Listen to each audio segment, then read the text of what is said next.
Hi friends, welcome to not వైద్యం. ఈరోజు చాలా మంది కూడా ఒక విషయంలో భయపడుతున్నారు. అదేంటంటే సడన్ హార్ట్ అటాక్స్. సడన్గా హార్ట్ అటాక్స్ వస్తున్నాయి, చనిపోతున్నారు. కారణాలు ఏంటి? చాలా మంది కూడా నాకు ఈ డౌట్స్ కోసం చాలా మంది నాకు కాల్ చేస్తున్నారు. దాని గురించి ఈ వీడియో తీస్తున్నాను. దీని గురించి నేను క్లియర్గా అర్థమైన తర్వాత, దీని గురించి అబ్జర్వేషన్ చేసిన తర్వాత నేను ఈ వీడియో తీస్తున్నాను. ఒక కన్క్లూజన్కి వచ్చి చాలా మంది భయం, కరోనా వచ్చింది తగ్గింది, లేదా హాస్పిటల్లో అడ్మిట్ అయ్యాము, మాకు స్టెరాయిడ్స్ రెమ్డెసివిర్స్ ఎక్కాయి దానివల్ల, లేదా కరోనా కోసం వేసుకున్నటువంటి వ్యాక్సిన్ డోసేజ్ల వల్ల ఇలా జరుగుతుందా అని చాలా మందికి డౌట్ ఉంది. ఈ డౌట్ నేను ఈరోజు క్లియర్గా ఎక్స్ప్లెయిన్ చేస్తాను మీకు. ఫస్ట్ వచ్చేసి వ్యాక్సినేషన్ గురించి చాలా మంది భయపడుతున్నారు. వ్యాక్సినేషన్స్ అనేటి ఒక వ్యాక్సిన్ వేసిన తర్వాత దాని ఎఫెక్ట్ మ్యాక్సిమం 3 months మాత్రమే ఉంటుంది. అందుకనే వాళ్ళు 3 నెలల గ్యాప్లో మళ్ళీ డోస్ 1, డోస్ 2, డోస్ 3 వేసుకోమని చెప్పడం జరిగింది. అండ్ ఇచ్చిన వ్యాక్సినేషన్ అనేది ఏంటంటే డెడ్ కరోనా వ్యాక్సినేషన్, అంటే చనిపోయిన కరోనాని అందులో ప్రవేశపెట్టడం వల్ల అది చనిపోయిన వైరస్ని కనుగొని మన ఇమ్యూనిటీ అనేది దానికి యాంటీబాడీస్ని ఎక్కువగా తయారు చేయడం జరుగుతుంది.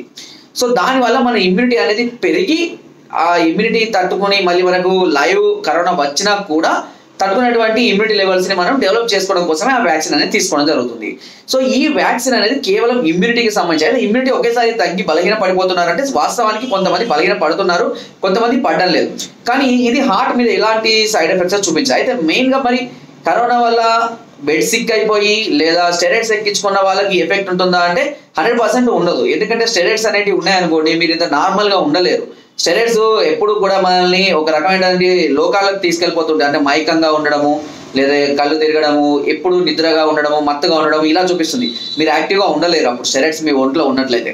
సో దానివల్ల చాలా మంది కూడా ఏంటంటే డోలో 650 అధికంగా వాడడం వల్ల కూడా ఈ ప్రభావం వస్తుంది అని అంటున్నారు. దాని గురించి ఇంకా క్లినికల్గా ఎలాంటి నిర్ధారణ అయితే రాలేదు. అయితే మరి ఎందుకు వస్తున్నాయి? అంటే యువకులు కూడా ఎందుకు చనిపోతున్నారు అని అంటే ఇక్కడ ఒక విషయం గుర్తుపెట్టుకోండి. చాలా మంది యువత ఇప్పుడున్న సిచ్యువేషన్లో మనం కరోనా నుంచి బయటపడ్డాము, కానీ దానివల్ల ఏర్పడే ఎఫెక్ట్ నుంచి మనం ఇంకా భయపడలేదు. అంటే ఏమైంది అంటే ఇక్కడ మన యొక్క బాడీ యొక్క పూర్తి తత్వం అనేది మారిపోయింది. ఎలా అంటే మన ఇమ్యూనిటీ లెవెల్స్ అనేవి మనము డైరెక్ట్గా తీసుకుంటున్నాం, అంటే జనరేట్ కాకుండా బలవంతంగా తీసుకుంటున్నాం అన్నట్టు. సో దానివల్ల మనం ఫుడ్ కానివ్వండి, మనం ఉన్న తినే పదార్థాలు కానీ ఖచ్చితంగా మార్పు అనేది అవసరం. అందరూ ఏం చేస్తున్నారంటే ఈ ఫాస్ట్ ఫుడ్స్కి, అదేవిధంగా డ్రింకింగ్స్కి, స్మోకింగ్ ఎక్కువగా, ఇలాంటి ఆయిల్ పదార్థాలు ఎక్కువగా తీసుకోవడం వల్ల కొలెస్ట్రాల్ అనేవి ఎక్కువగా శరీరంలో ఏర్పడుతున్నాయి. అప్పుడు బాగా తినలేకపోయారు, ఇప్పుడు ఇమ్యూనిటీ కోసం బాగా తింటున్నాం అని కూడా చాలా మంది చెప్తున్నారు. అంతేకాకుండా ఎక్కువగా స్మోకింగ్ చేయడం వల్ల ఈ స్మోకింగ్లో ఉన్నటువంటి కొన్ని రకాలైనటువంటి రసాయనాలు గుండెలో బ్లాక్స్గా ఏర్పడుతుంటాయి అన్నట్టు. సో వాటి వల్ల ఎక్కువగా అబ్జర్వ్ చేసినట్లయితే యువకులలో ఎక్కువగా డ్రింక్ చేసి లేదా ఎక్కువగా స్మోకింగ్ చేసి ఎక్కువగా ఎగడం, అంటే భరత్లలో డ్యాన్సులు కానివ్వండి, ఎక్కువగా రన్నింగ్లు కానివ్వండి, గేమ్స్ కానివ్వండి అధికంగా చేసి హార్ట్ మీద స్ట్రెయిన్ పడ్డ వాళ్ళకు ఈ బ్లాక్ ద్వారా సడన్ హార్ట్ అటాక్స్ వస్తున్నాయి. ఇంకా వయసు పడిన వాళ్ళలో కూడా ఎందుకు వస్తున్నాయి అంటే వాళ్ళు కూడా ఆరోగ్యాన్ని దాదాపుగా నెగ్లెక్ట్ చేయడం. ఇంత ముందు కూడా చాలా మంది హార్ట్ అటాక్ ద్వారా చనిపోయారు, బట్ ఎవరు ఫోకస్ చేయలేదు. బట్ ఇప్పుడు ఫోకస్ చేస్తున్నారు, కారణం ఇదేనేమో అని భయంతో. అంతే తప్పించి అంత ముందు కూడా హార్ట్ అటాక్తో చాలా మంది చనిపోయిన వాళ్ళు ఉన్నారు, ఇప్పుడు కూడా చనిపోతున్న వాళ్ళు ఉన్నారు. చూడండి మీరు కొన్ని వీడియోస్లలో యాంకర్స్ ఉంటారు, వాళ్ళు ఒకసారి నేను కూడా చూశాను, ఇట్లా మాట్లాడుతూనే హార్ట్ అటాక్ చనిపోయారు. మరి అప్పుడు కరోనా లేదు కదా.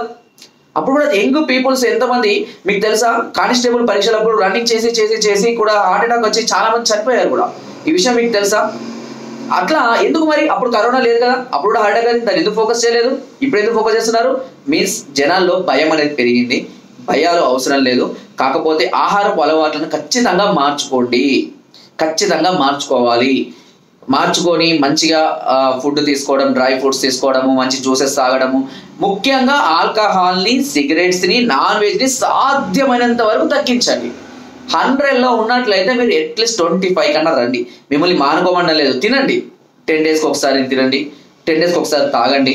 సిగరెట్ అయితే దానివల్ల లాభమే లేదు, అదైతే మానేసేయండి. గుట్కాలు, పాన్లు, పరకాలు మీ ఆరోగ్యం కోసమే. సో ఇది తప్పించి బయట జరిగేది కరోనా వల్ల ఏది లేదు. మీరు కేవలం ఇదే. మరి ఆడవాళ్ళు ఎందుకు జరగడం లేదు? ఆడవాళ్ళు కూడా డోసేజ్ తీసుకున్నారు కదా, ఆడవాళ్ళకి ఎందుకు జరగడం లేదు? సో ఇది ఇక్కడ ఏదో మిస్టేక్ జరుగుతుంది వాళ్ళ బాడీలో, అది కూడా వాళ్ళ బాడీ హెచ్చరించినా వీళ్ళు యాక్సెప్ట్ చేయడం లేకపోదు. చాలా మంది రన్నింగ్లు చేసుకొని హెవీ వెయిట్స్, హెవీ లిఫ్టింగ్స్ ఈ 6 ప్యాక్ తీయాలని, కండలు బాగా పెంచాలని హెవీ వెయిట్స్ పెరగడం వల్ల ఏమవుతుందంటే హార్ట్ మీద ఖచ్చితంగా స్ట్రెస్ అవుతుంది, ప్రెషర్ పెరుగుతుంది. ఆ ప్రెషర్ని హార్ట్ తట్టుకోలేనప్పుడు ఖచ్చితంగా హార్ట్ స్ట్రోక్ వస్తాయి. అదే అబ్జర్వ్ చేయండి మీరు. అంతే తప్పించి అనవసరంగా దీన్ని కరోనా వ్యాక్సిన్ కి లింక్ పెట్టి జనాలను భయపెట్టకండి, ఓకేనా? భయపడకండి. దీనివల్ల ఎలాంటి మీకు డౌట్ ఉంటే పోయి ఒక 200 రూపాయలు పెట్టి ఒక ఈసీజీ తీయించుకోండి.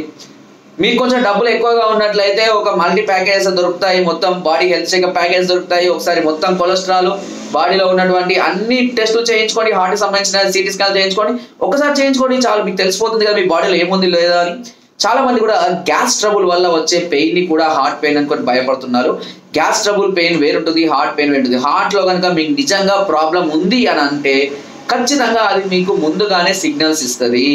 హార్ట్ లో తరచుగా వేగంగా కొట్టుకోవడము, హార్ట్ లో తరచుగా పెయిన్ రావడము, అస్వస్థతకు గురవడము, కాళ్ళు చేతులు లాగడము, ఎడమ చేయి లాగడాలు, ఇలా చాలా రకాల సిమ్టమ్స్ మీకు చూపిస్తుంది. మీరు తిన్నప్పుడే చూపిస్తుంది, మీరు మసాలాలు తిన్నప్పుడే చూపిస్తుంది, కడుపుంట తిన్నప్పుడు చూపిస్తుంది అంటే ఖచ్చితంగా గ్యాస్ట్రిక్ వల్లనే వస్తుంది. సో దాన్ని కూడా భయపడుతున్నారు, ఎందుకంటే గ్యాస్ట్రిక్ వల్ల వచ్చే పెయిన్ కూడా అదేనేమో అనుకొని భయపడుతున్నారు చాలా మంది. అపోహల్ని వదలండి, నిజ జీవితంలోకి రండి, నిజాలు తెలుసుకోండి, అవేర్నెస్ పెంచుకోండి. తోకను చూసి పులి అని భయపడకండి, ఓకేనా? సో జాగ్రత్తగా ఉండండి, అంతే తప్ప వేరే ఏమీ జరగడం లేదు. అందరూ హ్యాపీగా ఆరోగ్యంగా ఉండాలని మనస్ఫూర్తిగా కూడా. మీకు ఎలాంటి డౌట్స్ ఉన్నా, ఎలాంటి అస్వస్థతలు ఉన్నా, ఎలాంటి వీక్నెస్లు ప్రాబ్లమ్స్ ఉన్నా కూడా నాకు కాల్ చేయండి. నేను దాని గురించి తప్పకుండా మీకు మంచి సహాయం ఇస్తాను. ఒకవేళ ఒకే సమస్య గురించి రిపీటెడ్గా కాల్స్ వస్తే తప్పకుండా దానికి సంబంధించిన ఒక వీడియో కూడా నేను తీయడం అనేది జరుగుతుంది. ఓకే, సో ఫ్రెండ్స్, నా వీడియో మీకు నచ్చినట్లయితే తప్పకుండా లైక్ చేయండి అండ్ షేర్ చేయండి. ఈ సమస్య బాధపడుతున్న ప్రతి ఒక్కరికి దీన్ని పంపించండి. దయచేసి వాళ్ళందరికీ మంచి ధైర్యాన్ని, మనోనిబ్బరాన్ని అన్నింటినీ కల్పించాలి. మీరు ఒకసారి కనుక బలహీనతలకు అంటే ఈ భయానికి కనుక గురైనట్లయితే అది మీ ఇమ్యూనిటీ లెవెల్స్ చాలా దెబ్బతీస్తుంది. చిన్న సమస్య వచ్చినా హెవీగా ఆలోచించడం వల్ల బీపీ, టెన్షన్లు పెరుగుతాయి. షుగర్ని కూడా అదుపులో ఉంచుకోవాలి. సో కాబట్టి ఇలాంటి రుగ్మతలకు మీకు ఎలాంటి ప్రాబ్లమ్స్ ఉన్నా నేను తప్పకుండా మంచి సలహాలు, సూచనలు, మెడిసిన్స్ కూడా అందిస్తాను.